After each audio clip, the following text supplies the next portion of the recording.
ॐ शुक्लां भरधरं विष्णुं शशिवर्णं चतुर्भुजं प्रसन्नवदनं ध्यायेत् सर्वविघ्नोपशान्तये। ॐ सहना भवतु सहनौ भुनक्तु सह वीर्यं करवावहै तेजस्विनावधीतमस्तु मा विद्विषावहै। ॐ शान्तिः शान्तिः शान्तिः। अगजानन पद्मार्कं गजाननमहर्निशम् अनेकदन्तं भक्तानाम् एकदन्तमुपास्महे। श्रीमहागणपतये नमः। गुरवे सर्वलोकानां भिषजे भवरोगिणां निधये सर्वविद्यानां श्रीदक्षिणामूर्तये नमः। अस्मद्गुरुचरणारविन्दाभ्यां नमः। वसुदेवसुतं देवं कंसचाणूरमर्दनं देवकी परमानन्दं कृष्णं वन्दे जगद्गुरुं। ज्ञानानन्दमयं देवं निर्मलस्फटिकाकृतिम् आधारं सर्वविद्यानां श्रीहयग्रीवमुपास्महे। श्रीहयग्रीवमूर्तये नमः। सरस्वती नमस्तुभ्यं वरदे कामरूपिणि विद्यारम्भं करिष्यामि सिद्धिर्भवतु मे सदा। श्रीमहासरस्वत्यै नमः। उमाकोमलहस्ताब्ज सम्भावितललाटकं हिरण्यकुण्डलं वन्दे कुमारं पुष्करस्रजं। வெற்றிவேல் முருகனுக்கு ஹரஹரோஹரா. लोकवीर्यं महापूज्यं सर्वरक्षाकरं विभुं पार्वतीहृदयानन्दं शास्तारं प्रणमाम्यहं। स्वामिये शरणमय्यप्पा। वागर्ताविव सम्पृक्तौ वागर्तप्रतिपत्तये जगतः पितरौ वन्दे पार्वती परमेश्वरौ। श्रीपार्वतीपरमेश्वराभ्यां नमः। कोमलं कूजयन् वेणुं श्यामलोऽयं कुमारकः वेदवेद्यं परब्रह्मा तस्मै श्रीगुरवे नमः। अस्मद्गुरुचरणारविन्दाभ्यां नमः। श्रीकृष्ण गोविन्द हरे मुरारे श्रीनाथ नारायण वासुदेवा। श्रीकृष्ण गोविन्द हरे मुरारे श्रीनाथ नारायण वासुदेवा। श्रीकृष्ण गोविन्द हरे मुरारे श्रीनाथ नारायण वासुदेवा। पीताम्बरं करविराजितचक्रशङ्खकौमोदकी सरसिजं करुणासमुद्रं राधासहायम् अतिसुन्दरमन्दहासं वातालयेशम् अनिशं हृदि भावयामि। कृष्णो रक्षतु मां चराचरगुरुः कृष्णं नमस्ये सदा। कृष्णे नैव सुरक्षितोऽहमसकृत् कृष्णाय दत्तं मनः। कृष्णादेव समुद्भवो मम विभो कृष्णस्य दासोऽस्म्यहं। कृष्णे भक्तिरचञ्चलास्तु भगवन् हे कृष्ण तुभ्यं नमः। श्रीगुरुवायूरप्पा शरणं नम्राणां सन्निधत्ते सततमपि पुरस्तैरनभ्यर्थितानपि अर्थान् कामानजस्रं वितरति परमानन्दसान्द्रां गतिं च। इत्थं निःशेषलभ्यो निरवधिकफलः पारिजातो हरे त्वं क्षुद्रं तं शक्रवाटी ध्रुममभिलषति व्यर्थमर्त्यव्रजोऽह्यं। श्रीगुरुवायूरप्पा शरणं श्रीभट्टपादम् अनिशं हृदि भावयामि। वंशीविभूषितकरात् नवनीरदाभात् पीताम्बरात् अरुणबिम्बफलाधरोष्टात् पूर्णेन्दुसुन्दरमुखात् अरविन्दनेत्रात् कृष्णात् परं किमपि तत्त्वमहं न जाने। കൈരണ്ടും കൂപ്പി ഞാൻ വീണ്ടും മീറക്കുന്നു നീരജലോചന നിന്നോടായി. യതീനു മഞ്ഞാനെ കുമ്പിടേണ്ടതോരു രീതിയിൽ നീ എന്നെ പാലിക്കുന്നായി. കൃഷ്ണ ഹരേ ജയ കൃഷ്ണ ഹരേ ജയ കൃഷ്ണ ഹരേ ജയ കൃഷ്ണ ഹരേ. Welcome to the class. இன்னைக்கு I know Sujata and Janaki are not able to join. I think Jayashree is going to be joining a few minutes late. Shobha is not there either. So, okay. So, Nikki, Satya, can you and Lakshmi, can you both be students today? We can directly just jump into 79. We don't have to, because I'm already 79 students, huh? Okay. Yeah. So we already chanted the other chapters, so we can just get started, right? So with 79. Okay.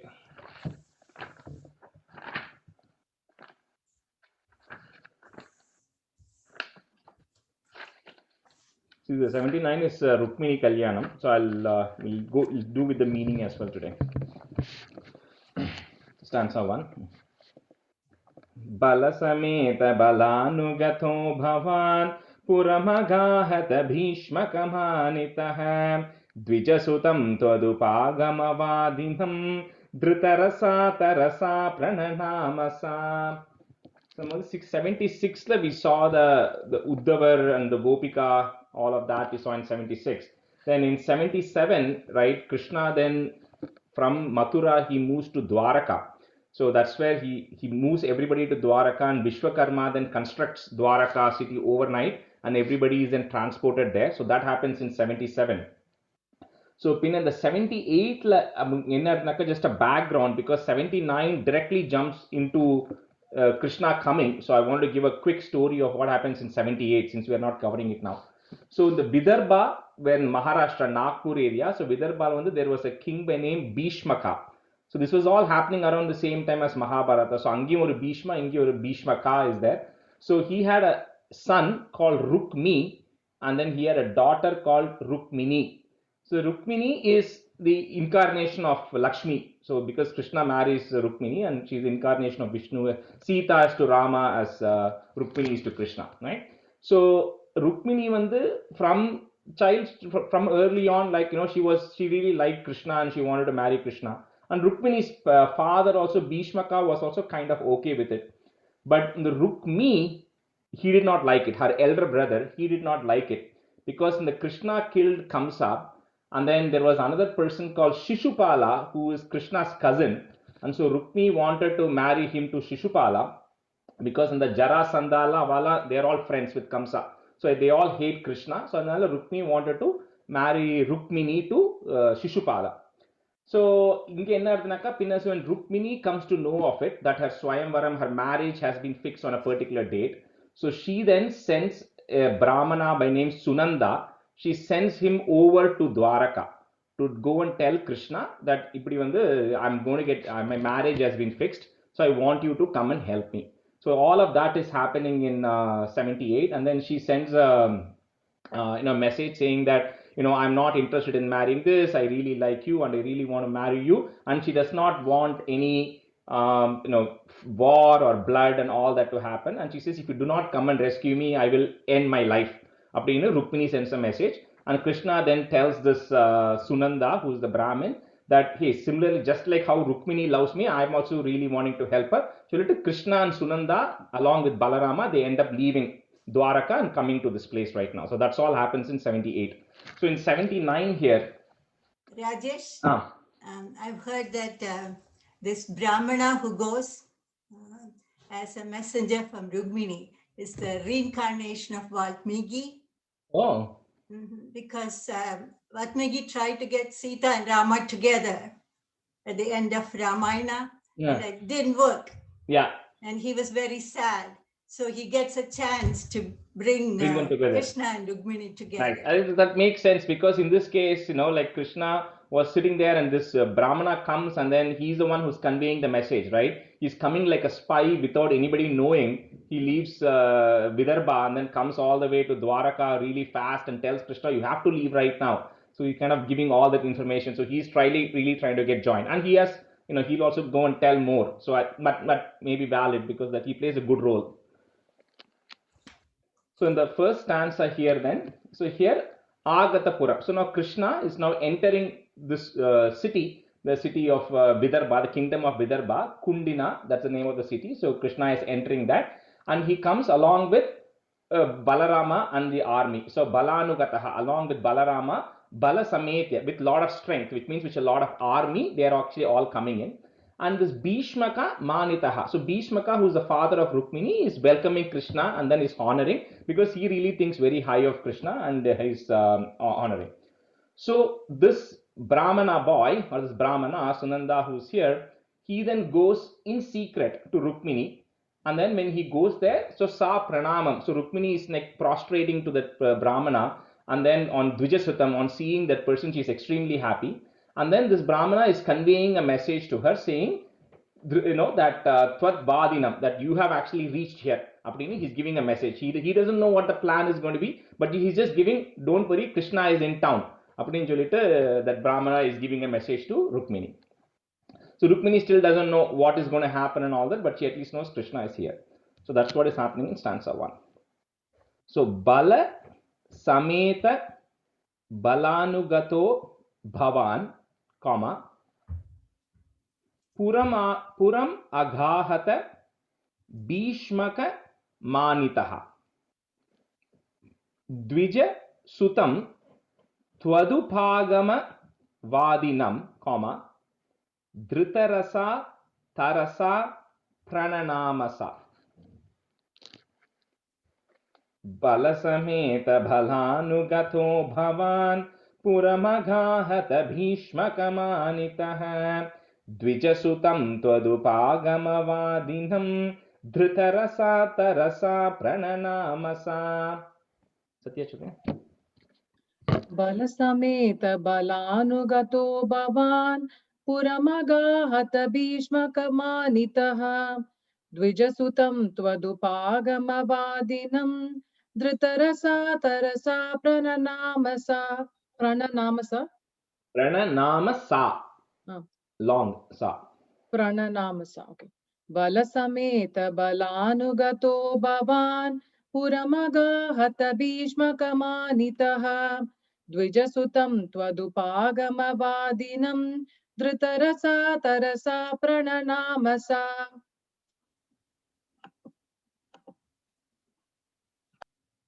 फलसमेत बलानुगतो भवान् पुरमगाहत भीष्मकमानितः द्विजसुतं त्वदुपागमवादिनं धृतरसा तरसा प्रणनामसा. बलसमेत बलानुगतो भवान् पुरमगाहत भीष्मकमानितः द्विजसुतं त्वदुपागमवादिनं धृतरसा तरसा प्रणनामसा. Stanza 2. भुवनकान्तमवेक्ष्य भवत्वपुः नृपसुतस्य निशम्य च चेष्टितं विपुलखेदजुषां पुरवासिनां सुरुदितैरुदितैरगमन्निशा. So now Rukmi, right, he is worried that something is going to happen. So he has the city all guarded with guards put everywhere. But in the Bhishmaka is giving Krishna and Balarama some place to stay. So just like how it happened when Krishna came to Mathura, all these people, all these the people of this place, right, they have all heard of Krishna, but they have never seen Krishna. So they all, this Puravasinam, all the city people, they all now go and they're all going and visiting Krishna to just see how Krishna is. And then here, Bhattacharya says, Bhuvana Kanta, seeing your form, your Vapuhu, your form, which is Bhuvana Kantam, which is the most beautiful, right? So, and then hearing that Rukmi is now going to get Rukmini married to somebody else, the people of the city are all very upset. So, because of that, they are overcome with great sorrow, so because they are thinking, what, Krishna, when Rukmini loves a person like Krishna and is so beautiful, is such a nice person, I can't believe our Rukmini is going to get married to somebody else. So, thinking that all of those people are really upset, and then they spend their night, Rudititai Uditaihi, they spend their night in sorrow and crying. So, that's why they are all worried that why Rukmini is not getting married to Krishna. So here I want to say something that I think Sarudittai, though the word was different in ours. Hey, Toma? Saruditair Uditai, so Saruditai Ruditai Ragamannisha. Oh, I thought when you said it was different. I broke it. I said okay. Saruditair Uditair Agamannisha. I just broke it out. So I'll tell that. So Bhuvana Kantam avekshya. So Bhuvana Kantam avekshya Bhavad Vapuhu. And then Nruk mele or ir irukkum, and remove the ir off and put a visarga. So Bhavat Vapuhu, comma. So next line is Nripa. Nripa Sutasya Nishamya Cha Cheshtitam. Vipula Kheda Jusham Puravasinam, comma. So the next word you should have it as Saruditai Ruditai Ragamannisha. It will be one long word. We can break it into Sarudithair Udithair Agamannisha. If you want to break it, you break it as Sarudithair Udithair Agamannisha. Okay. Bhuvanakantamaveksha bhavatvapuhu Nripasutasya nishamya cha cheshtitam Vipulakheda puravasinam Saruditairuditai Bhuvanakantamaveksha vapuhu nripasutasya nisham cha cheshtitam. Nishamya cha cheshtitam. Nishamya cha. Okay. Bhuvanakantamaveksha vapuhu nripasutasya nisham cha cheshtitam. Nishamya. Yeah, nishamya cha. Yeah, nishamya cha cheshtitam. Pause panga. Nishamya, let's stop. Pause but I think when you are saying it, the ya is not audible, at least when you said it. Okay. Bhuvanakantamaveksha vapuhu nripasutasya nishamya cha cheshtitam. Vipulakedajusham puravasinam saruditair uditair agamannisha. Bhuvanakantamaveksha vapuhu nripasutasya nishamya cha cheshtitam. Vipulakedajusham puravasinam saruditair uditair agamannisha. Bhuvanakantamaveksha bhavatvapuhu nripasutasya nishamya cha cheshtitam Vipulakhedajushaam puravasinam sarudite ragamannisha Bhuvanakantamaveksha bhavatvapuhu nripasutasya nishamya cha cheshtitam Vipulakhedajushaam puravasinam sarudite ragamannisha. Third. Tadanuvanditumindumuki shifam Bihitamangala bhushana bhasura Niragamad bhavadarpita jibita Swapuratah puratah subhatavrata. So like they say in the movies, like they show, right? So Rukmini is spending the night all worried because next morning is her marriage and she knows Krishna is here, but she doesn't know what's going to happen. So early in the morning, the Indu is moon. So Indumukhi is a person whose face is like a moon, so round, like fair. So that Indumukhi, she then goes to Vanditum to worship Shivam. So Shiva is Shiva. Shivam means of Shiva, person who's of Shiva, which is Parvati. So she's going to worship Parvati early in the morning. She's going to the temple there. And so here, Arpita Jivita. So she is actually dedicated her life to you, Bhavat, to you. So it's not just that she wants to marry Krishna. Like she's completely dedicated her life. Marriage is not the importance, right? She wants to be with Krishna all the time. So she's completely dedicated herself to Krishna here. So Vihita Mangala, so because she's the princess, she's all well dressed, well decorated with Bhushana Bhasura, with ornaments and everything, and she's going. And then she comes out Swapurataha. She's coming out from her chambers, right, from her palace to go to this temple. And Subhatavrata, she's surrounded by all the guards and all the security because Rukmi knows that Krishna will try to somehow come and impede this thing. So she's all well protected. And then she's going to the temple early in the morning. So Tadanu Vanditum Indumukhi Shivam, comma, Vihita Mangala Bhushana Bhasura Niragamat bhavadarpita jivita, comma, swapuratah, anga visarga irukku, so put a f there, so swapuratah, purataha irukku, so put a is there, so puratas subatavrita. Tadanu vandituminduमुखी शिवां विहितमङ्गलभूषण भासुरा निरगमद्भवदर्पितजीविता स्वपुरतः पुरतः सुभटावृता. तदनुवन्दितुमिन्दुमुखी शिवां विहितमङ्गलभूषणबासुरा निरगमद्भवदर्पितजीविता स्वपुरतः पुरतः सुभटावृता. Yeah. तदनुवन्दितुमिन्दुमुखी शिवां विहितमङ्गलभूषणबासुरा निरगमद्भवदर्पितजीविता स्वपुरतः पुरतः सुभटावृता. तदनुवन्दितुमिन्दुमुखी शिवां विहितमङ्गलभूषणभासुरा निरगमद्भवदर्पितजीविता स्वपुरतः पुरतः सुभटावृता. The second swapuratah puratas subatavrita. Rajesh, அங்க பூரத்தாஸ்க்கு அப்புறம் சபட்டாவா சுபட்டாவா? Subata, su. Okay. Yeah, because su means good, and so subatavrita means well protected and with enough number of people. So actually su is the right there. Yeah.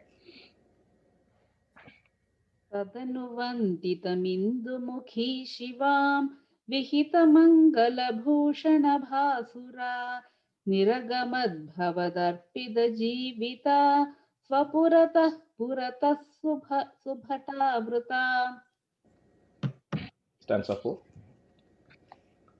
कुलवधू विरूपेत्य कुमारिकां गिरिसुतां परिपूज्य च सादरं मुहुरया च तत्पदपङ्कजे निपतिता पतितां तव केवलम्. So this Kumarika, this princess, is now coming. She reached Kulavadhubihi. So with all the noble women in her family, all of them are, because she is the bride, they all bring her to the temple. So Paripuje Giri Sutam, she is worshipping Giri Sutam. So because Giri Sutam is Parvata Vardhini, so the daughter of Himavan king, which is Parvati, right? So Giri Sutam, she is coming to worship Parvati, and then she is then prostrating before Parvati, Tat Pada Pankaje, on the lotus feet of Parvati, and again she is praying Tava Kevalam Patitam, that she only wants you as her husband. Appadi sollittu Rukmini is praying to Parvati right now. Kulavadhu bir upetya. So Kulavadhu birupetya kumarika, comma, Girisutam paripujya cha sadaram. Muhura yachata tat pada pankaje, comma, tat pada pankaje, comma, nipatita patitam tava kevalam.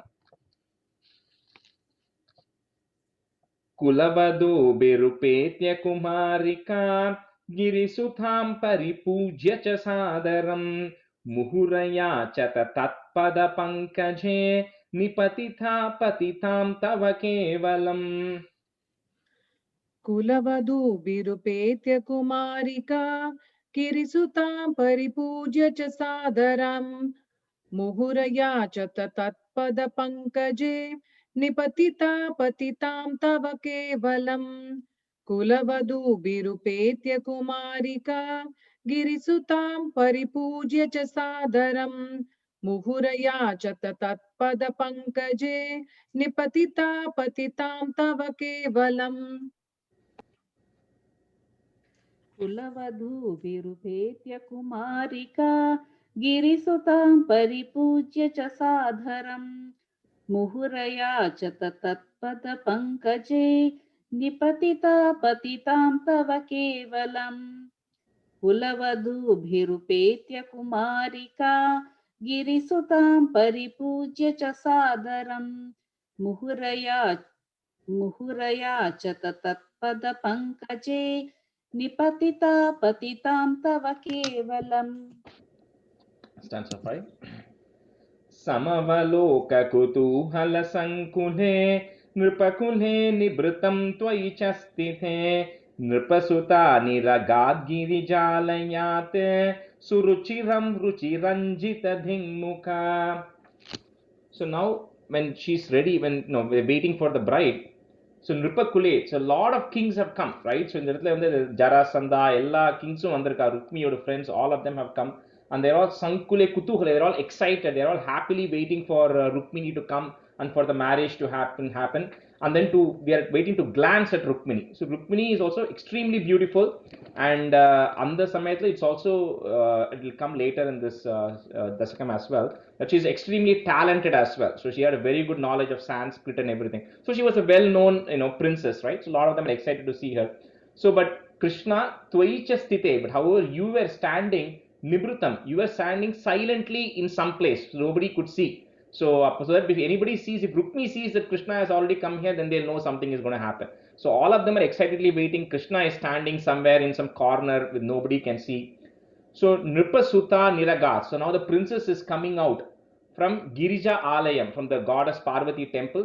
The princess is coming out. So when she comes out, Ruchira Nanjita, there's like, it's brilliant. It's like light, as if it's shining. Lightning is happening. Digmukha in all directions. Dik means directions. Digmukha in all directions. So the entire place is getting lit up because she's very beautiful and she's coming with all the decorations and jewelry and everything. So all of them are ready waiting there. So stanza 5. So Samavaloka Kutuhala Sankule, comma, Nripakule Nibrutam Tvai Cha Sthite. Nripa Suta Niragad Giri Jalayat, comma, Suruchiram Ruchi Ranjita Dingmukha. Samavaloka kutuhalasankule nripakule nibrutam tvai cha sthite nripasuta niragadgirijalayat suruchiram ruchiranjita dhingmuka.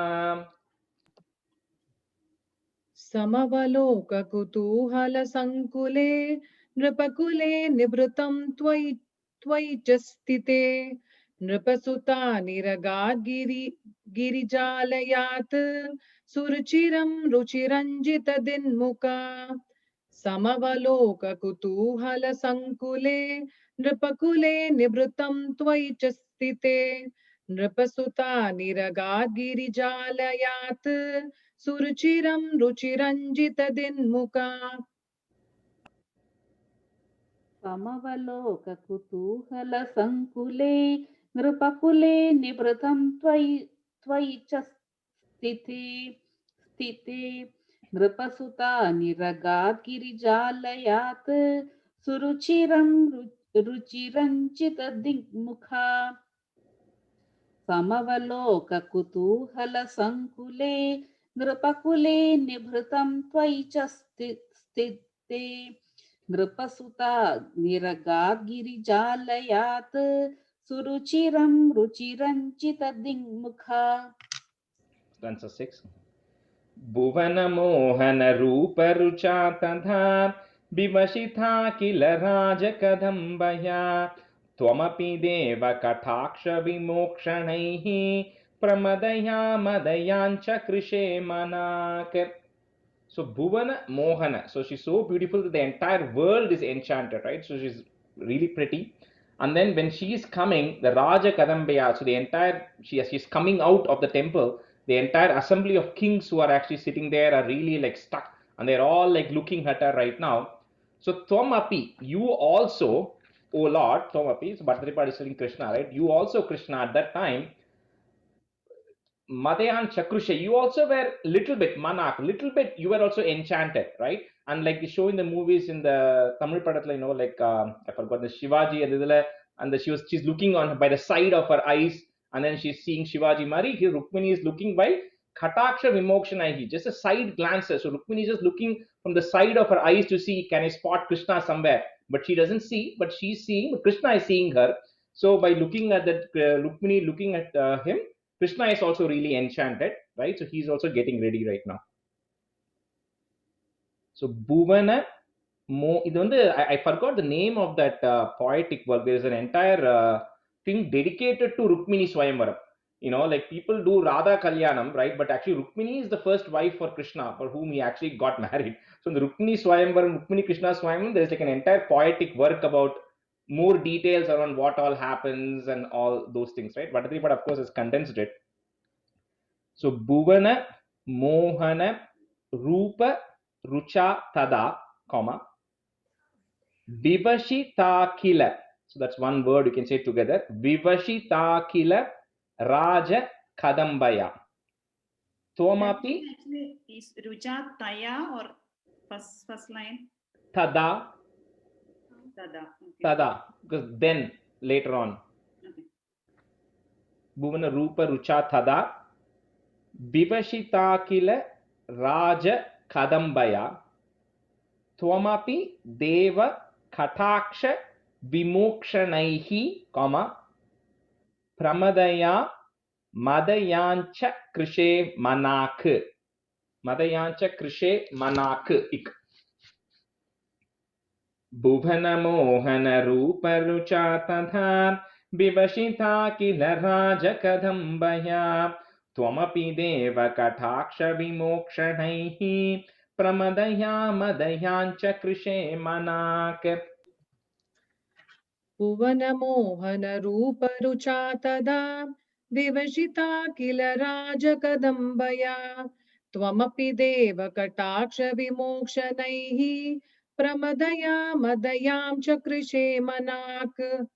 Bhuvana Mohana Rupa Rucha Tada Vivashita Kila Raja Kadambaya Tvamapi Deva Kataksha Vimokshanaihi Pramadaya Madayam Chakrishe Manak.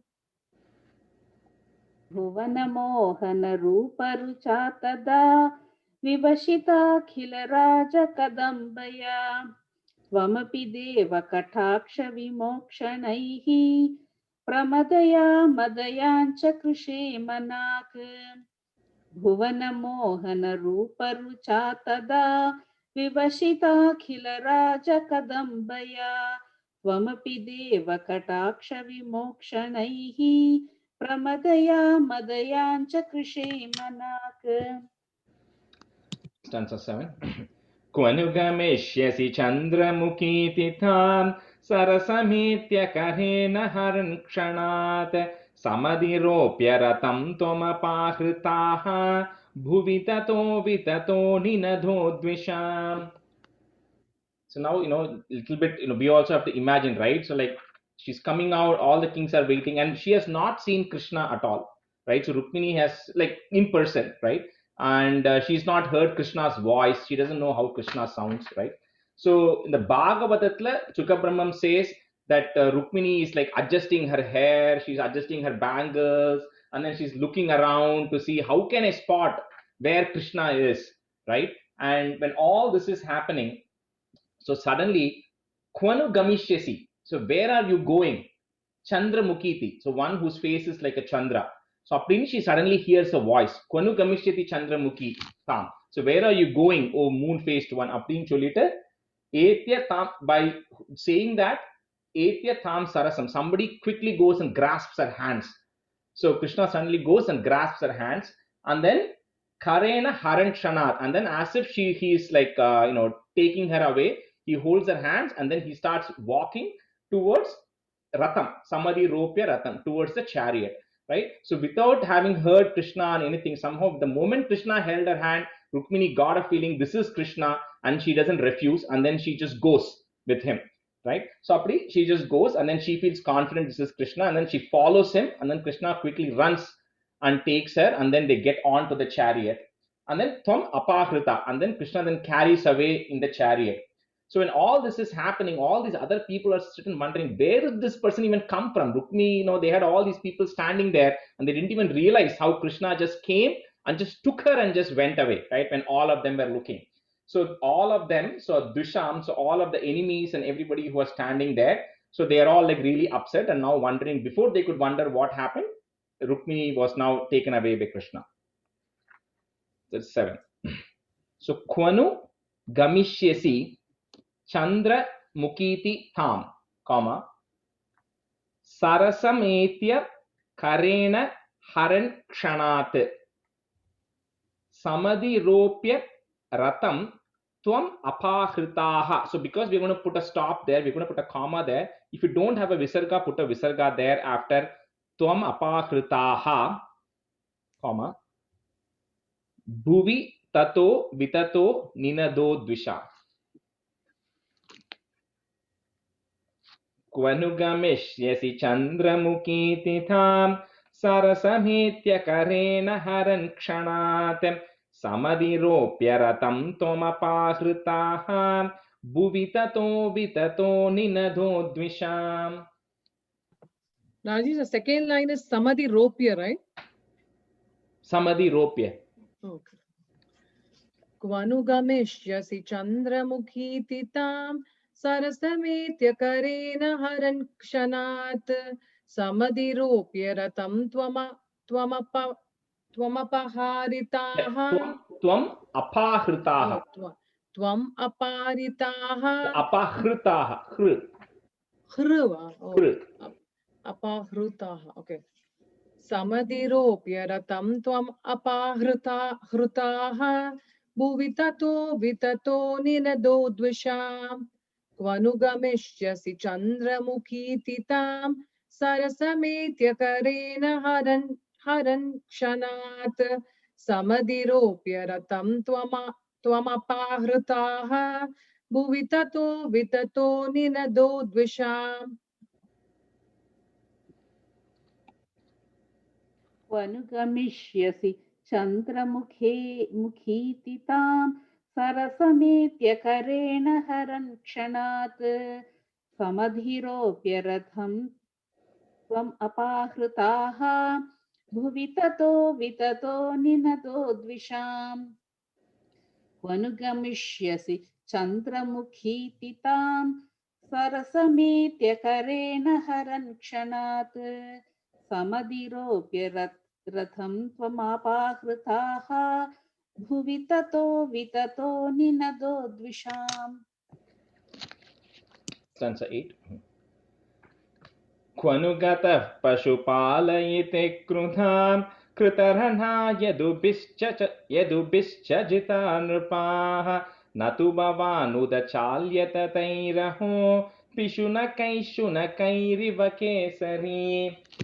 So again, Kvanugataha. So where are you going? Pashupala. So this all the people as kings are assembled there. So Krishna right now has already become the king of Dwaraka, right? So when they moved to Dwaraka, he's already established a kingdom there and he's the ruling king there of Dwaraka. But all these people are still referring to him as a cowherd. So this person, Pashupala, is a cowherd. Where is he coming and taking Rukmini? Apne all these Nripaha kings all are saying, and then they all come and then they start fighting. Kridar with they start fighting, and that's where Balarama has already come with an army. So that army is coming right now, and the army is coming and then fighting with these kings, and they win it. So here Bhattacharya says, "Oh, what a wonder that you know, Udachalyat, you were not even concerned that this entire army of kings are coming to attack." And Krishna was just moving around as if he were Kesari Shunakaihi. So when a lion is walking and then all these dogs are barking, the lion doesn't respond. The lion is not concerned about it because it knows it can always win. So here, but they're saying Krishna is just continuing to go in the chariot. He's not concerned about all these armies of kings who are coming behind, because he knows Balarama and the Yadava army can take care of them, and he's just continuing to march forward. And the army then gets, the rest of them get defeated by the Yadava army. So, Kvanu Gataf Pashupala iti Kruda, comma, Kritarana Yadubish Cha Jitan Ripaha. So you can break it as Yadubish Cha Jitan Ripaha Natu Bhavan Udachalyata Thairaho, comma, Pishunakaihi irukku, which you can put a ish there to join. So Pishunakaish Shunakair iva kesari. Pishunakaish Shunakair iva kesari. Kesari is lion. Kvanugata pashupalayite krudha kritarhana yadubishchajita nrupaha natu bhavanudachalyata thairaho pishunakaishunakairiva kesari.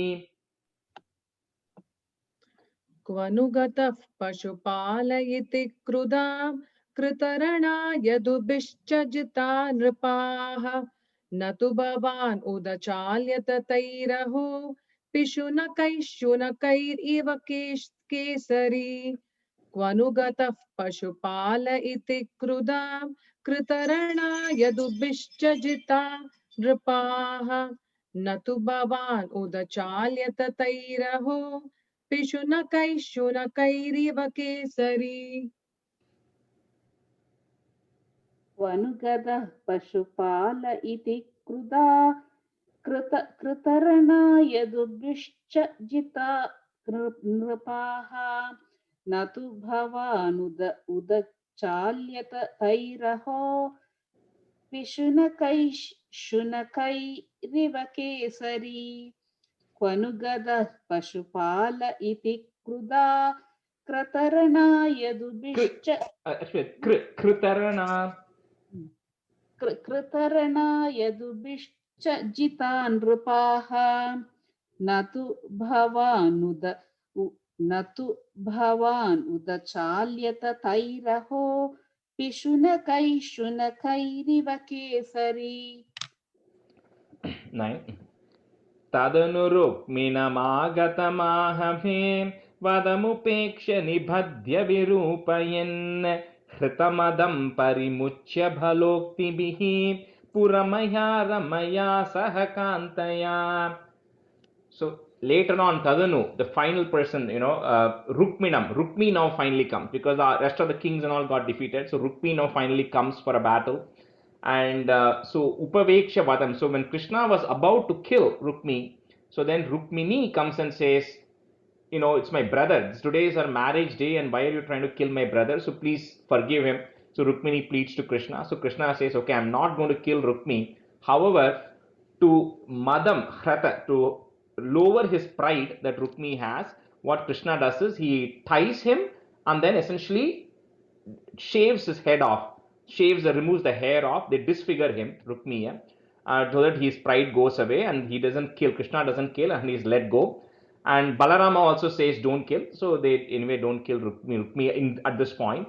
And later on, Puram Agaya, you come back to the city. The city here is referring to Dwaraka because that's where Krishna lives. So he then comes back to Dwaraka with Ramaya. So Rama is referring to, so Rama is Rama. Rama refers to Lakshmi. So Lakshmi Devi. So here Ramaya is referring to with Lakshmi, which is really Rukmini, right? So with Rukmini, who is your wife, you come back to Dwaraka. So 9. Thadanu Rukminam Agatam Ahave. So that word you can break into 3. Rukminam Agatam Ahave, comma, Badamupekshya Nibhadya Virupayan. So Rupam is form, Virupayan is to change your form. So kind of shaving the hair off. So Virupayan Hritamadam Parimuchya Balokti Bihi, comma, Puramaya Ramaya Saha Kantaya.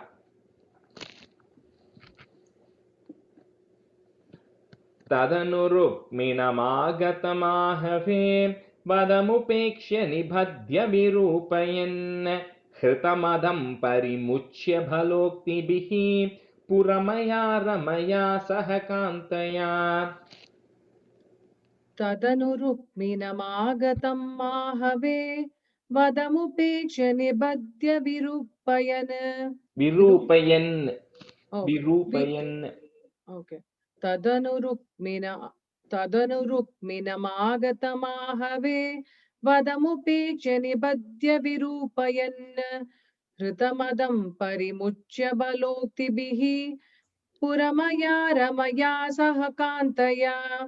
तदनु रुक्मिणमागतमाहवे वदमुपेक्ष्य निबध्य विरूपयन् कृतमदं परिमुच्य बलोक्तिभिः पुरमया रमया सह कान्तया। तदनु रुक्मिणम् आगतम् आहवे वधमुपेक्ष्य निबध्य विरूपयन् कृतमदं परिमुच्य बलोक्तिभिः पुरमया रमया सह कान्तया। तदनु रुक्मिणम् आगतम् आहवे वदम् उपेक्ष्य निबध्य विरूपयन् हृतमदं परिमुच्य बलोक्तिभिः पुरमया रमया सह कान्तया। Stanza 10. नवसमागमलज्जितमानसां प्रणयकौतुकजिम्बितमन्मताम् अरमयः खलु नातयता सुखं रहसितां हसितां शूलसन्मुखीम्. So here this is describing now Rukmini has come back with Krishna to Dwaraka, right? So she's now a new bride. So she's like, you know, what Bhattacharya is saying is she's now caught on one end. She is very shy because she's now newly married and she has a new husband who she just knows but she hasn't met before, right? So she's shy because of that. But on the other side, she's extremely happy because she's now with Krishna. So she's kind of stuck in between being very shy and being extremely happy. And Krishna also, you know, keeps her happy and to bring, you know, hasita. She is able to bring laughter to her face and keeps her happy. Just generally describing that they are living happily in Dwaraka. So Nava Samagama Lajjita Manasam, comma, Pranaya Kautuka Jrimbita Manmatham. Aramayah irukku, so you can join that with the ich. So Aramayah kalu natha yatha sukham, comma, rahasi tam hasitam shula sanmukim. Hasitam shula sanmukim. Rajesh அங்க விசர்காக்கு join பண்றதுக்கு என்ன கா சொன்னலாம்? இல்ல ich. இக். It's not ich, it's ich. Generally the k and k க்கு வந்து ich மாதிரி போட்டுக்கலாம். Like IH மாதிரி kind of, right? So okay, ich. Half ka மாதிரி தான், right? Yeah, I think it's like it's not a full Yeah, வராது. like half. It's like it's half. So ich will be the right way. Ich மாதிரி. So it's not a k, Rajesh. So when that half k becomes like an IH in English. Ich, correct. Okay. Ich. So it's ich னு ஆமா அது IH would be the right way to say it, you know. Thank you. नवसमागमलज्जितमानसां प्रणयकौतुकजृम्भितमन्मताम् अरमयः खलु नातयता सुखं रहसितां हसितां शूलसन्मुखीम्. नवसमागमलज्जितमानसां प्रणयकौतुकजृम्भितमन्मताम् अरमयैः खलु नातयता सुखं रहसितां हसितां शूलसन्मुखीम्. नवसमागमलज्जितमानसां प्रणयकौतुकजृम्भितमन्मताम् अरमयैः खलु नातयता सुखं रहसितां हसितां शूलसन्मुखीम्. नवसमागमलज्जितमानसां प्रणयकौतुकजृम्भितमन्मथाम् अरमयः खलु नाथ यथा सुखं रहसितां हसितां शूलसन्मुखीम्. नवसमागमलज्जितमानसां प्रणयकौतुकजृम्भितमन्मथाम् अरमयः खलु नाथ यथा सुखं रहसितां हसितां शूलसन्मुखीम्. Sanmukhim. Sorry, and the கடைசில உங்க word it broke. Sanmukhim. Sanmukhim. Yeah. So 11. विविधनर्मभिरेव महर्निशं प्रमदमाकलयन् पुनरेकदा Rijumate kila vakragira bhavan varatano ratano datilolatam. So again, in the next, just the next two stanzas, right, which is coming, is actually almost one chapter in Bhagavatam, because they're describing how happy, like just the life of Krishna and Rukmini after marriage, right? So Bhaktipad is just condensed it literally in like a para and a half. So here, so day and night, right? Akalayan. So day and night they are living happily because they're newly married. They're happy to with each other with various jokes and everything. Krishna is keeping her happy. Then one day, Punar Ekada, then one day, however, Bhavan, you Kila Vakragira. So you said certain things, in a doubting way. So in the Bhagavata, just one of the essence story they say is Krishna goes and tells her, like, you are the most beautiful woman in the world. You are extremely talented. You are most educated. Like, you are an expert in Sanskrit and everything. And, and how can you come and marry a person like me, who was a cowherd, who was, dark in color, and Krishna is telling and saying, don't you think that you are, I'm not the right match for you. You are much better than me. Krishna is like making fun and everything, and that, she gets upset. These are all just examples that they tell in Bhagavatam. Bhattacharya just says that, you keep making all these jokes. One day you made certain statements which then made her very upset. In the stanza. So Vivida Narmabir. So they want to break Narmabir Evam Aharnisham. You can break it that way. Vivida Narmabir Evam Aharnisham. Or you can say it together if you can, will be Vivida Narmabir Evam Aharnisham. Okay. Comma. Pramadam Akalayan Punarekada. Rijumate. Okay. So Rijumate, again Visarga irukku, so that ich will be there. So Rijumate Kila Vakragira Bhavan, comma, Vara Tanor Atanodhati Lolatam. So Vara Tanor Atanodhati Lolatam. Bividanarmabireva maharnisham pramadama-kalayan punarekadha Rijumate kila vakragira bhavan varatano ratano dhatilolatam. Vividanarmabireva maharnisham pramadama-kalayan punarekada Rijumate kila vakragira bhavan varatano ratano datilolatam. Vividanarmabireva maharnisham pramadama-kalayan punarekada Rijumate kila vakragira bhavan varatano ratano datilolatam. विविधनर्मभिरेव महर्निशं प्रमथमाकलयन् पुनरेकदा विजुमतेः किल वक्रगिरा भवान् वरतनो रतनोदतिलोलताम् विविधनर्मभिरेव महर्निशं प्रमथमाकलयन् पुनरेकदा विजुमतेः किल वक्रगिरा भवान् Varatano ratano datilolatam. Stanza 12.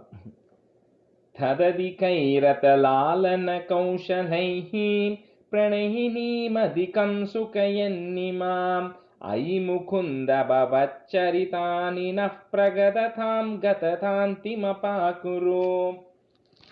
So the previous stanza, Krishna said a few things which with Rukmini got upset about. So when that happens, then Krishna, then next time what he does is he then goes and talks with even more affection. So Lalana Kaushalaihi, which even more affection, he expresses more affection, and then Sukayan, because of that Rukmini is no longer angry and she gets more happy. So and then he keeps her happy that way. So O Mukunda, one who liberates. So Mukunda means Muktim dadati, the one who gives mukti. Muktim dadati iti mukundaha. So நிறைய பேர் வந்து முக்குந்த்னு பேர் வச்சுடுறா. The mukund is not the right word. It's mukunda is the right word, right? Because mukund kind of cuts that word mukunda or mukundaha into half in a little bit.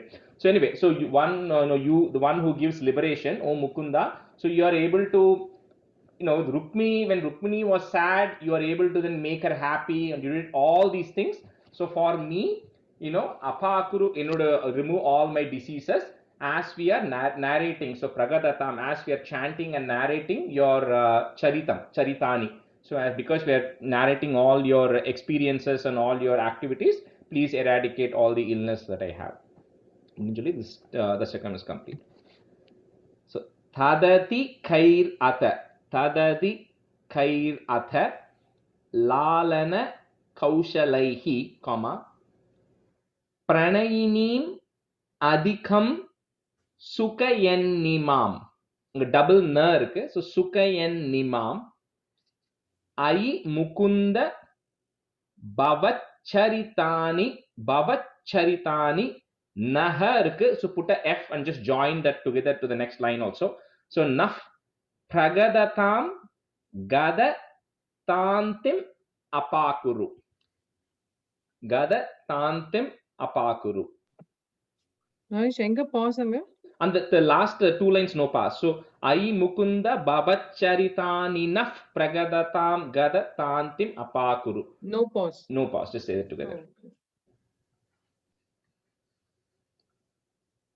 Yeah, because on the na and pragadatam gada tantim is one remove our thing annal. Thadadi kairatalana kaushanaihi pranahihi madikam sukayannimam ai mukunda bhavacharitanina pragadatam gadatantim apakuru. तदधिकैरतलालनकौशलैः प्रणयिनीम् अधिकं सुकयन्निमाम् अयि मुकुन्द भवच्चरितानि नः प्रगदतां गततान्तिमपाकुरु. तदधिकैरतलालनकौशलैः प्रणयिनीम् अधिकं सुकयन्निमाम् अयि मुकुन्द भवच्चरितानि नः प्रगदतां गततान्तिमपाकुरु. तदधिकैरथ लालनकौशलैः प्रणयिनीमधिकं Yannimam. सुखयन्निमाम् Yeah. अयि मुकुन्द भवच्चरितानि नः प्रगततां गततान्तिम् अपाकुरु. तदधि Tadati tadathi dadi tadadi tadadi. So the one it's incrementally one level higher. Tadadi. तदधि कैरधलालनकौशलैः प्रणयिनीमधिकं सुखयन्निमाम् अयि मुकुन्द भवच्चरितानि नः प्रगततां गदतान्तिम् अपाकुरु. So on the first word, right, tadati kairata, in the Sanskrit you can see the first letter is ta, the last is tha. So the second version, the emphasis of the, then the. So all four are there in that one word. So thadadhi kairata. So all four are there in that, right? Okay. Okay, so this ends this chapter. I know this was a short chapter. So anyway, we have to catch up. Let's go to the next one. So next one we'll. I won't say the meaning today. I will say it together. The continues next time. We'll probably do about 4 or 5 stanzas with 80. So in the 80, one challenge with this chapter is multiple places the tune changes. So you may have to like mark it and keep. It is the same 2 tunes that you know, but it just flips. Okay, at certain places. Shri Krishnaya Parabrahmane Namaha. Stanza 1.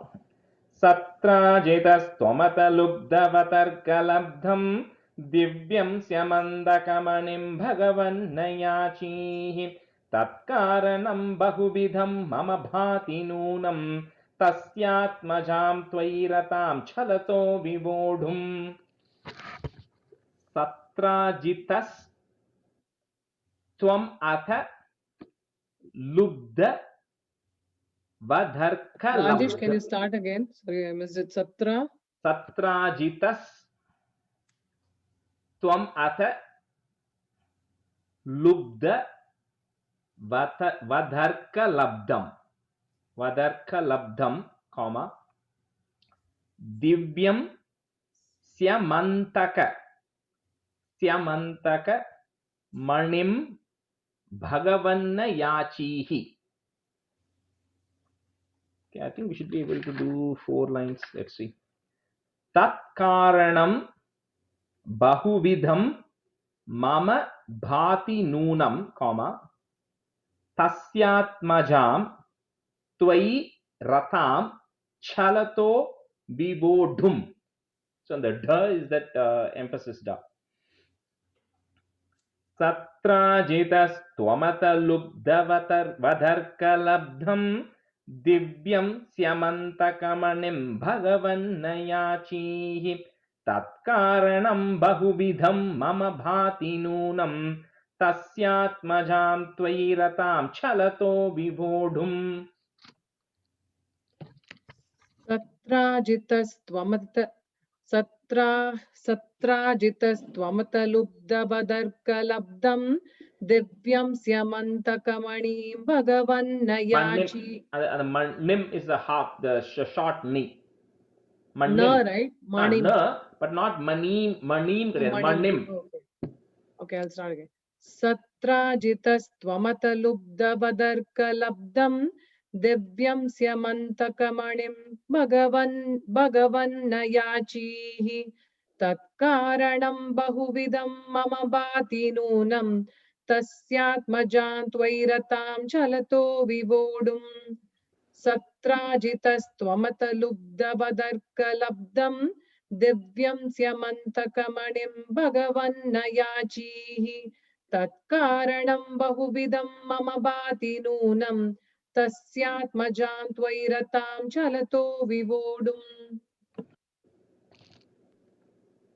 तत्राजितस्त्वमथ लुब्धवदर्कलब्धं दिव्यं स्यमन्तकमणिं भगवन्नयाचीहि तत्कारणं बहुविधं मम भाति नूनं तस्यात्मजं त्वयि रतां छलतो विवोढुम्. तस्यात्मजां जा.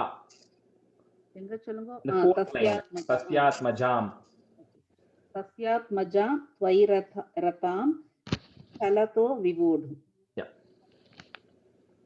तत्राजितस्त्वमथ लुब्धवदर्कलब्धं दिव्यं स्यमन्तकमणिं भगवन्नयाचीहि तत्कारणं बहुविधं मम भाति नूनं तस्यात्मजां त्वयि रतां छलतो विवोढुम्. So the next paragraph, the tune is changing. Okay, so you can mark it. Adattam tam tubhyam munivaramane-nalpamanasa prasenhastadbhrata galabuvivahan prapa mrigayam ahannenham simho manimagasi mamsa bhramavashate kapindrastam hatva manimapi cha bhalahya dadivan. So, adattam tam tubhyam, comma, manivaram ane nalpa manasa. So manivaram ane nalpa manasa, comma, prasenas thad bhrata, comma, gala bhuvi vahan prapa mrigayam. Adattam tam tubhyam manivaramane nalpamanasa prasenhastadbhrata galabhuvi vahan prapa mrigayam. Adattam tam tubhyam manivaramane nalpamanasa prasenastadbhrata galabhuvivahan prapam गलभुविवहन् प्राप मृगयाम् अदत्तं तं तुभ्यं मणिवरमने नाल्पमनसा प्रसेनस्तद्भ्राता गलभुविवहन् प्राप मृगयाम् अधत्तं अधत्तं तं तुभ्यं मणिवरं मणि नाल्पमनसा प्रसेनस्तद्भ्राता गलभुविवहन् प्राप मृगयाम् अदत्तं तं तुभ्यं मणिवरम् अने नाल्पमनसा प्रसेनस्तद्भ्राता गलभुविवहन् प्राप मृगयाम् अहन्नेनं सिंहो मणि महसि मांस भ्रम वशात् मांस भ्रम वशात् कपीन्द्रस्तं हत्वा मणिमपि च बालाय ददिवान् अहन्नेनं सिंहो मणिमहसि मांस भ्रमवशात् कपीन्द्रस्तं हत्वा मणिमपि च बालाय ददिवान् अहन्नेनं सिंहो मणिमहसि मांसभ्रमवशात् कपीन्द्रस्तं हत्वा मणिमपि च बालाय ददिवान् अहन्नेनं सिंहो मणिमहसि मांसभ्रमवशात् कपीन्द्रस्तं हत्वा मणिमपि च बालाय ददिवान् अहन्नेनं सिंहो मणिमहसि मांसभ्रमवशात् कपीन्द्रस्तं हत्वा मणिमपि च बालाय ददिवान् अहन्नेनं सिंहो मणिमहसि मांसभ्रमवशात् कपीन्द्रस्तं हत्वा मणिमपि च बालाय ददिवान् शशंसुत्सत्राजिद्गिरमनु जनास्त्वां मणिहरं जनानां पीयूषं भवति गुणिनां दोषकणिका ततः सर्वज्ञोऽपि स्वजनसहितो मार्गणपरः प्रसेनं तं दृष्ट्वा हरिमपि गतो बुः कपिगुहाम्. So shashamsuhu irukku, you can put a is there. So shashamsus Satrajit Giramanu, Janastvam Maniharam, Jananam Piyusham Bhavati, Guninam Dosha Kanika. Shashamsus Satrajit Giramanu, Janastvam Maniharam, Jananam Piyusham Bhavati Guninam Doshakanika. शशंसुः सत्राजिद्गिरमणु जनास्त्वां मणिहरम् शशंसुः सत्राजिद्गिरमनु जनास्त्वां शशंसुः सत्राजिद्गिरमणु जनास्त्वां मणिहरम् जनानां पीयूषं भवति गुणीनां दोषकनिका. And the guni, the first is a na, so guni nam, the second is na. Guninam doshakanika. Okay. Shashamsu satrajidgiramanu janastvam maniharam jananam piyusham bhavati guninam doshakanika. Oh, nariya na ni guni and the word guninam doshakanika. Guni nam, and the first and the guni is the big na. Second na. Yeah, second na, and nam is the first na. Guni nam dosha kanika. Kanika, even that na is the big na. Second na. Should we say it again? Just on the just say it again. Okay. First line chalwa. Okay. Shashamsu satrajidgiramanu janastvam maniharam. Okay, now tune poetry. Shashamsu satrajidgiramanu Oh, You're taking the Giramanu down. Don't take it down. Shashamsit Satrajit Giramanu. Okay. Shashamsa Satrajit Giramanu Janastvam Maniharam Jananampi Bosh. Again, you took it down. That's right. Anyway. Where did I take it down? And the Giramanu. So don't keep it at the same level. Shashamsu Satrajit Giramanu. Okay. Shashamsa Satrajit Giramanu Janastvam Maniharam Jananam Piyusham Bhavati Guninam Dosha Kanika. Guninam Dosha Kanika. Guninam Dosha Kanika. Guninam Dosha Kanika. Nalla tongue twister. शशंसु सत्राजिद्गिरमनु जनास्त्वां मणिहरं जनानां पीयूषं भवति गुणिनां दोषकणिका शशंसु सत्राजिद्गिरमनु जनास्त्वां मणिहरं जनानां पीयूषं भवति गुणिनां दोषकणिका. Third line. Tataha is there, so you can put a is there to join. So tatas sarvagnyopi, comma swa jana sahito marghana, again that big na, marghana paraha, comma prasenam tam drishtva harim api, comma Gato buhu is there, so you can again put that if. So gato buh kapi guham. Tatas sarvagnyopi swajana sahito marghana paraha prasenam tam drishtva harimapi gato buh kapi guham. I'll try.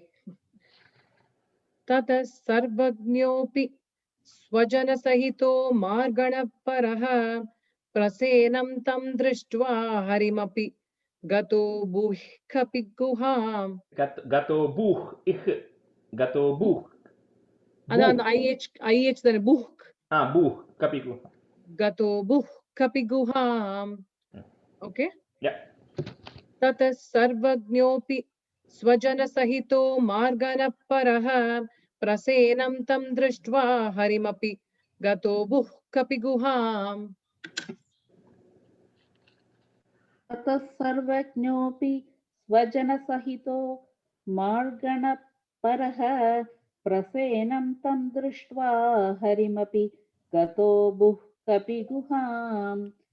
ततः सर्वज्ञोऽपि स्वजनसहितो मार्गणपरः प्रसेनं तं दृष्ट्वा हरिमपि गतो बुः कपिगुहाम्.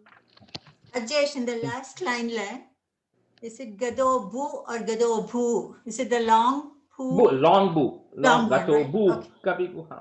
Long bu. Thank you. So because you got used to the tune, you're going to change the tune again for the fourth one, okay? So make sense. Bhavantamavit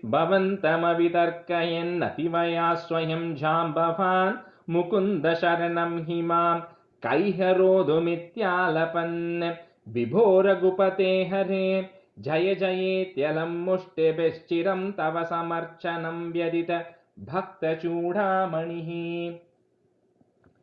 So bhavantam avitarkayan nati. So that's like difficult to break it. So avitarkayan nati, double na is there. Bhavantam avitarkayan nati, vayaha is there. You can put a is there. So vayas swayam jambavan, comma mukunda sharanam himam, comma ka iha rodhum, so rodhum ityalapan, so rodhum ityalapan. And we'll try, if you want to do it 4, or we can try with 2 and see, else we can do 4. So bhavantam avitarkayan nativaya swayam jambavan mukunda sharanam himam ka iha rodhum ityalapan. भवन्तमवितर्कयन्नतिवया स्वयं जाम्बवान् मुकुन्द शरणं हिमां कैहरोदुम् इत्यालपन् भवन्तमवितर्कयन्नतिवया स्वयं जाम्बवान् मुकुन्द शरणं हिमां कैहरोदुम् इत्यालपन्. Rodum and the im, you said im, right? I cannot hear the im. Rodum, okay. Rodum, yeah. Mukunda शरणं हिमां कैहरोदुम् इत्यालपन्. भवन्तमवितर्कयन् अतिवयः स्वयं जाम्भवान् मुकुन्द शरणं हिमां क इह रोद्धुम् इत्यालपन्. भवन्तम् अवितर्कयन् अतिवयः स्वयं जाम्भवान् मुकुन्द शरणं हिमां क इह रोद्धुम् इत्यालपन्. विभो रघुपते हरे,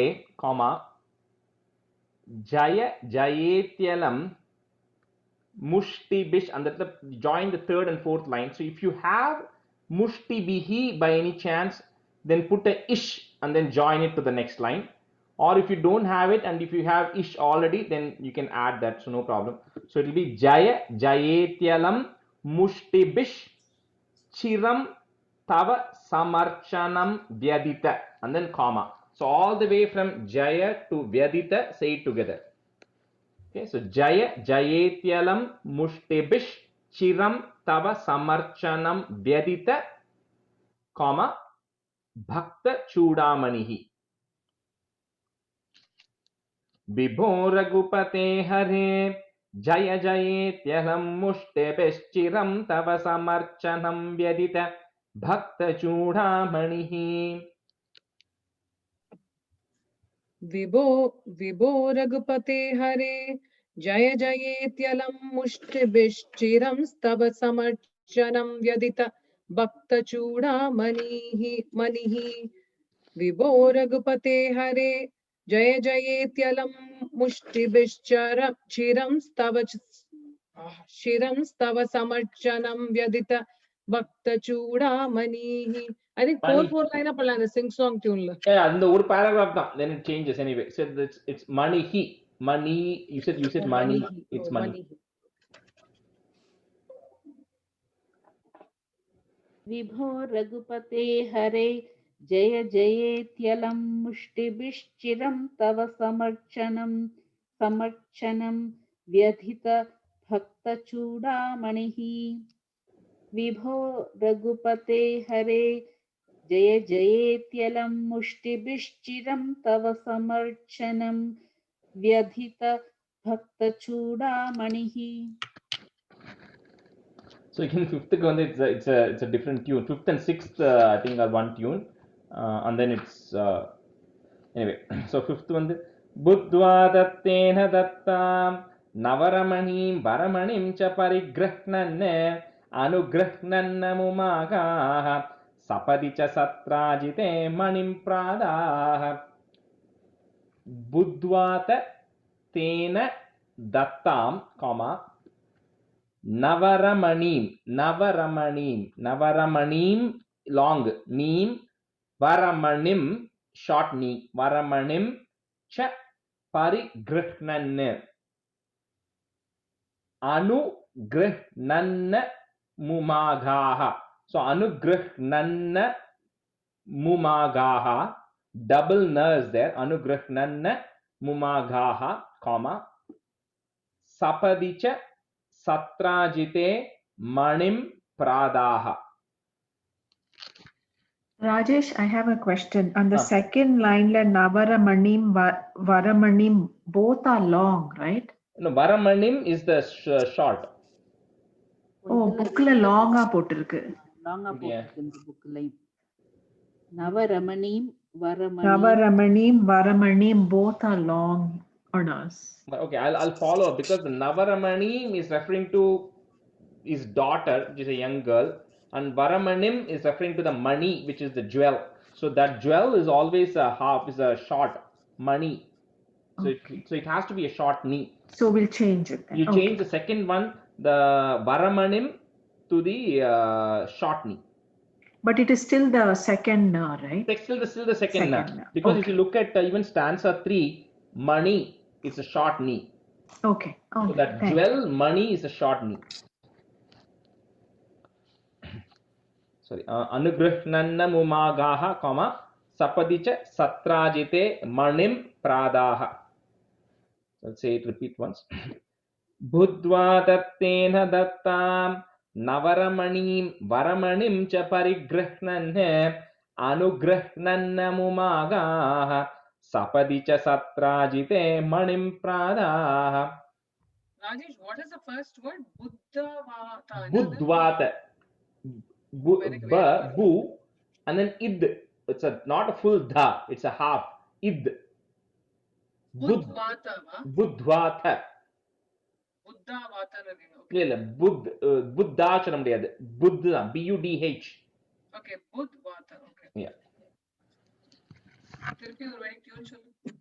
बुद्ध्वात तेन दत्तां नवरमणीं वरमणिं च परिगृह्णन् अनुगृह्णन् मुमागाः सपदि च सत्राजिते मणिं प्रादाः.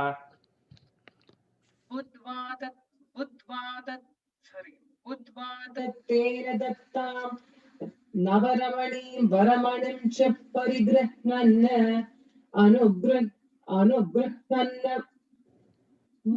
मुमागाः सपदि च सत्राजिते मणिं प्रादाः.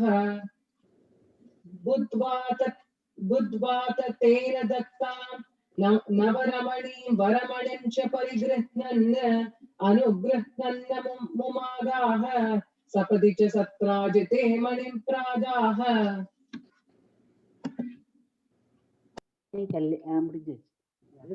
बुद्ध्वाद तेन दत्तां नवरमणीं वरमणिं च परिगृह्णन् अनुगृह्णन् मुमागाः सपति च सत्राजिते मणिं प्रादाः. बुद्ध्वाथ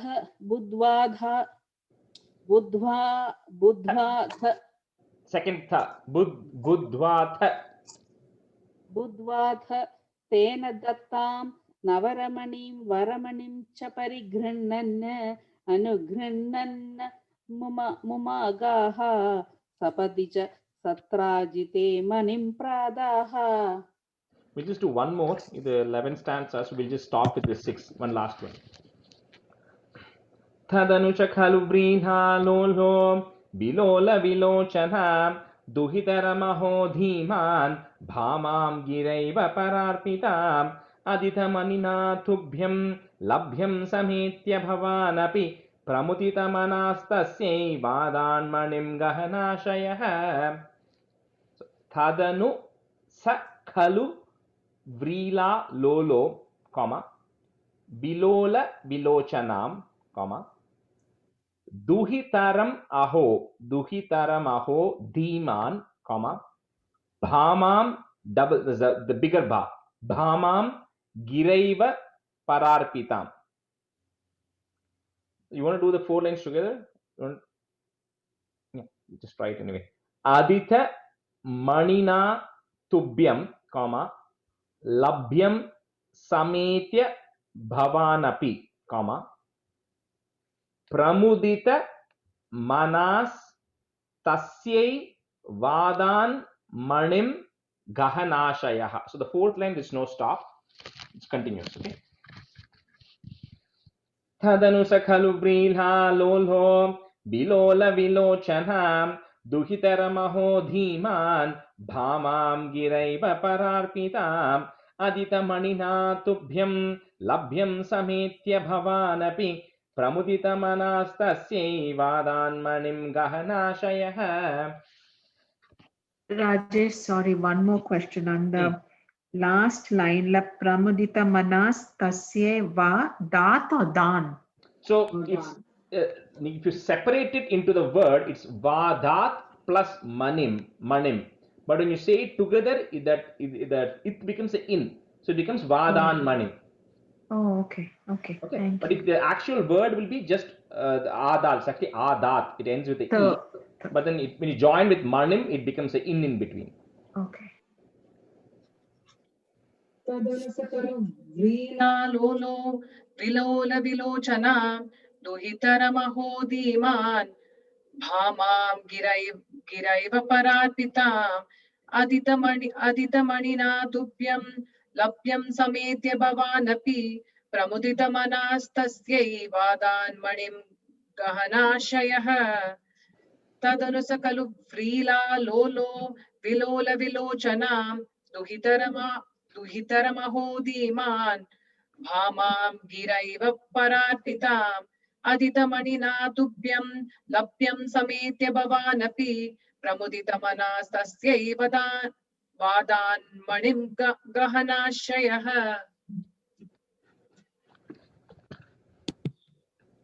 तदनु स खलु व्रीलालोलो विलोलविलोचनां दुहितरमहो धीमान् भमां गिरैव परार्पिताम् अदितमणिना तुभ्यं लभ्यं समेत्य भवानपि प्रमुदितमनास्तस्यै प्रमुदितमनास्तस्यै वादान् मणिं गहनाशयः तदनु स खलु व्रीलालोलो विलोलविलोचनां दुहितरमहो धीमान् भामां गिरैव परार्पिताम् अदितमणिना तुभ्यं लभ्यं समेत्य भवानपि प्रमुदितमनास्तस्यै वादान् मणिं गहनाशयः. We'll stop it here for today. सान्ध्रानन्दावबोधात्मकमनुपमितं कालदेशाबदेभ्यां निर्मुक्तं नित्यमुक्तं निगमशतसहस्रेण निर्भास्यमानम् अस्पष्टं दृष्टमात्रे पुनरुर्पुरुषार्थात्मकं ब्रह्मतत्त्वं तत्तावद्भाति साक्षात् गुरुपवनपुरे हन्त भाग्यं जनानाम् कायेन वाचा मनसेन्द्रियैर्वा बुद्ध्यात्मना वा प्रकृते स्वभावात् करोमि यत् सकलं परस्मै नारायणायेति समर्पयामि.